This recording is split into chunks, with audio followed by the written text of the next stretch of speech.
সাথেও আছে?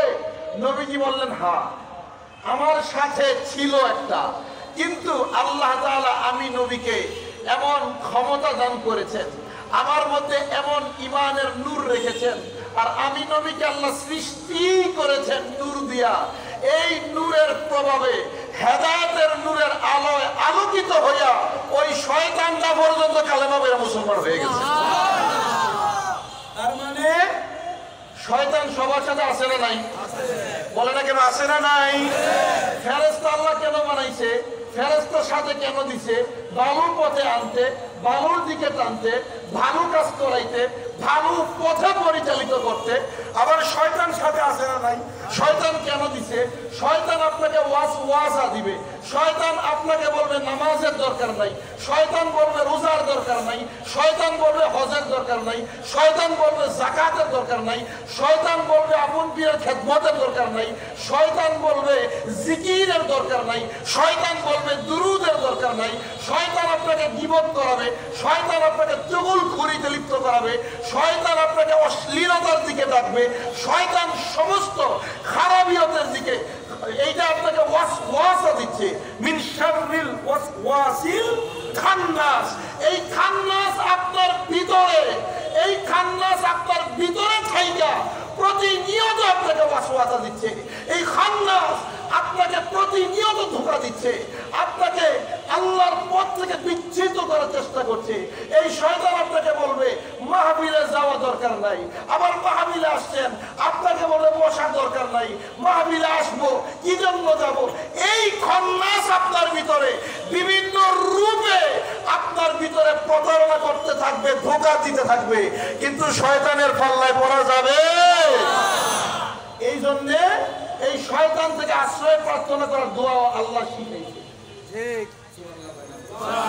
কে শিখাইছে? বলেন না কে শিখাইছে? আপনারা এই জন্য সবাই জবান খুলে উচ্চ কণ্ঠে আওয়াজ দিয়ে অতি মহব্বতে সবাই পড়েন আউযু বিল্লাহি মিনাশ শাইতানির রাজিম বিসমিল্লাহির রাহমানির রাহিম ইন্নাল্লাহা ওয়া মালাইকাতাহু ইউসাল্লুনা আলান নাবী ইয়া আইয়ুহাল্লাযীনা আমানু সাল্লু আলাইহি ওয়া সাল্লিমু তাসলিমা আল্লাহুম্মা সাল্লি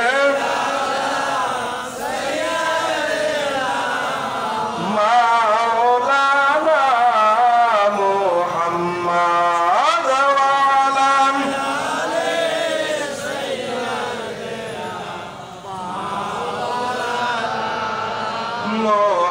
মুহাম্মদ আল্লাহুম্মা সাল্লি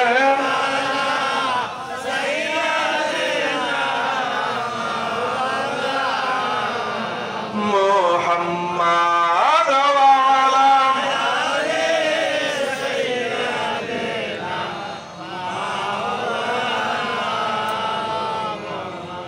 প্রিয় ভাই বাবার আমার, একটু মহব্বতের সাথে সবাই আপনারা বসেছেন, একটু মহব্বতের সাথে আমার কথার উত্তরগুলো আপনাদের দেওয়া লাগবে। যদি আপনারা উত্তর দেন তাহলে আমি আপনাদেরকে কিছু বলতে পারবো, কিছু দিতে পারবো, কিন্তু আপনারা যদি কথার উত্তর না দেন, অ্যান্সার না দেন, তাহলে আমি দিতে চাইলেও হয়তো দিতে পারবো না। এই জন্যে কেউ জবান বন্ধ রাখবেন না, আর আমার প্রত্যেকটা কথা নোট করেন। কি করেন? এই আমি বয়ানের শুরুতে বলতেছি, দায়িত্ব নিয়ে বলতেছি, আমার প্রত্যেকটা কথা আপনি মোবাইলের রেকর্ড ছাড়েন, আপনি ক্যামেরা অন করেন অথবা লিখেন, প্রত্যেকটা কথা নোট করেন। আমি আমার প্রত্যেকটা শব্দের ব্যাপারে দায়িত্বশীল। কিসের?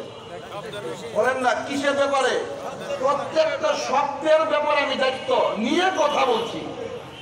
আমি আপনাকে আমি যেই কথা আপনাকে বলতেছি প্রত্যেকটা কথা কোরআন সুন্নায় উত্তীর্ণ মর্মে বলে আমি আপনাকে বলতেছি এবং দায়িত্ব নিয়ে বলতেছি। যদি আমার 1 ঘন্টা 1.5 ঘন্টা অথবা 2 ঘন্টা মানে যাই হোক আলোচনা আমি অতি অল্প সময়ের মধ্যে ছেড়ে দিব, এরপরে আমাদের দরবার শরীফের প্রবীণ আলেম দ্বীন আল্লামা মুফতি আব্দুর রাজ্জাক উসমানী সাহেব আসবেন, যার কারণে আমি বেশি সময় নিব না। অল্প সময়ের ভিতরে আমি কিছু মৌলিক কথা বলার চেষ্টা করব। আপনার কাছে যদি মনে হয় মাওলানা সাহেব এই কথাটার ব্যাপারে প্রশ্ন আছে, আমি দায়িত্ব নিয়ে বলছি, আপনি আমাকে প্রশ্ন করবেন। কি বলেন? ঠিক আছে? ঠিক আছে না? আপনারা কেমন বুঝলাম না, কি ঘুমাই গেছেন আপনারা? আমি যেটা বলছি এটা কি ঠিক আছে? বলে না কেন? ঠিক আছে। এই জন্যে আপনাদেরকে আমি বুকে সব সাহস নিয়ে বললাম, একটা যে কোনো শব্দের ব্যাপারে প্রশ্ন থাকলে আমাকে নক করবেন। কালকে সকালে বলবেন এটা ভুল বলছে, ওইটা ভুল বলছে, কালকে সকালে খাওয়ার ফেসারের দরকার, যেটা হবে স্টেজেই হোক। কি বলেন আপনারা? ঠিক আছে? খেয়াল করেন, একটু মহব্বতের সাথে বলেন আমার নবীর উপর যে দুরূদ সালাম পাঠ করেন, বলেন তো নবীজির উপর দুরূদ সালাম পাঠ করলে ভালো লাগে কি লাগে না? হয় না? মহব্বতের আওয়াজে, ওই যে পিছনে কতই কয় নাই। সবাই এক আওয়াজে বলবেন, মহব্বতের সাথে আওয়াজ তুলে সবাই বলেন আমার নবীর উপর দুরূদ সালাম পাঠ করলে ভালো লাগে কি লাগে না? আমার নবীজির উপর দুরূদ সালাম পাঠ করলে ঈমান বাড়ে না কমে? আমার নবীর উপর দুরূদ সালাম পাঠ করলে মহান আল্লাহ জাল্লা শানুহু আম্মা নওয়ালুহু সেই মহান মনিব আল্লাহ খুশি না বেজার? আমার নবীর উপর দুরূদ সালাম পাঠ করলে মদিনার স্বয়ং কামলে ওয়ালা নবী, যেই নবী না হইলে আল্লাহ কিছুই সৃষ্টি করতেন না, যেই নবী হাসরের ময়দানে শাফায়াত না করলে কোন নবীর পর্যন্ত উপায় থাকবে না, সেই নবী খুশি না বেজার? শুনেন, খুশি। আর আমরা আটরশি যাই, সারসিনা যাই, ফুরফুরা যাই, ফুলতলি যাই, এনায়েতপুরে যাই, বিভিন্ন ওলির দরবারে যাই, মুরিদ হই, বাইআত হই, আমাদেরকে বিভিন্ন ভাবে বলা হয় আমরা নাকি আমল করি না, ওজিফা করি না। আমাদের মধ্যে হ্যাঁ ওজিফা করে না এই ধরনের লোক আছে, নাই বিষয়টা এমন না, সবার মধ্যেই আছে। মিয়া সাহেব, যদি আপনি বলেন, আমি আগে কথাটা শেষ করে নেই, যদি আপনি বলেন যে আটরশি গেলেই নামাজ পড়ে না, সারসিনা গেলেই নামাজ পড়ে না, এনায়েতপুরে গেলেই নামাজ পড়ে না, আপনি যদি এই যুক্তি আমাকে দেন, তাহলে আমি বলবো আপনার এলাকার ভিতরে আটরশির মুরিদ আছে সর্বোচ্চ বললে দেখা যাবে সমাজের যে মূল সংখ্যা, এই মূল সংখ্যার 100% থেকে হয়তো 10% আটরশির মুরিদ আছে, আবার 10% আরেক পীরের, 10% কোন দল করে, 10% এক একজন এক একটা, এইভাবে আমরা যদি 100টা ভাগ করি, ঠিক আছে বের করলাম। এখন সমাজের ভিতরে লোক আছে 1000, তার ভিতরে মুরিদ হলো 100, বাকি আছে কত? 900। আরে মিয়া কথা বলেন না, কয়শো? বাকি আছে 900। আমার প্রশ্ন হচ্ছে 100 না হয় 88, এরা নামাজ পড়ে নাই, আচ্ছা নামাজ পড়ার হুকুম কি পরে আসবে, কিন্তু আগে হিসাব বের করেন। 100 বাকি আছে কত? 900। কথা বলেন কত? 900। বাকি আছে 900, কিন্তু মসজিদের মধ্যে মুসল্লি কয়জন ফজরের সময়? এই মেয়ে কথা বলেন না কেন? ফজরের সময় মুসল্লি কয়জন?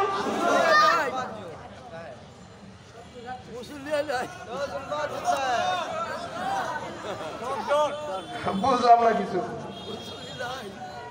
হ্যাঁ, মুসল্লি কয়জন? একজনকে 5 জন, আরেকজনকে 10 জন, আর আছেন নি কেউ? 7 জন। আচ্ছা, আর কারা আছেন? তার মানে ফজরের সময় মুসল্লি কয়জন? 7 জন।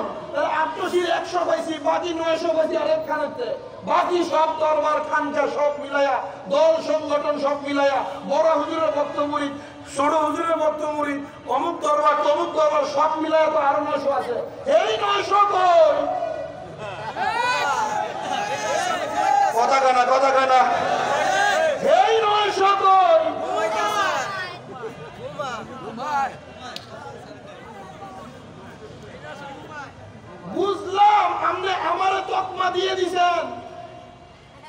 মাইনা নিছি, কিন্তু আপনি কই কথা কই নাকি, কথা কই নাকি? ঠিক আছে মিয়া সাহেব, আটরশির হুজুরের আমল নিয়ে কথা বলার দুঃসাহস দেখায়েন না।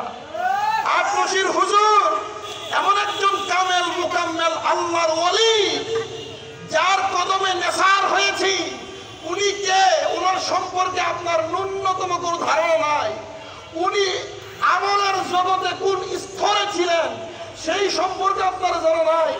আমি আমার পীর সম্পর্কে দায়িত্ব নিয়ে বলছি, কেবলা জান হুজুর এমন একজন আমলদার আল্লাহর ওলি ছিলেন, যিনি সারা জীবনে কোনোদিন তো ফরজ নামাজ কাজা করেন নাই বটেই, এমনকি হুজুর বলেছেন, বাবা আমি আমার 10 বছর বয়সে আমি আমার পীরের বাড়িতে যে মুরিদ হয়েছি, বায়াত গ্রহণ করেছি, আমার পীরের কদমে আমি নেশার হয়েছি।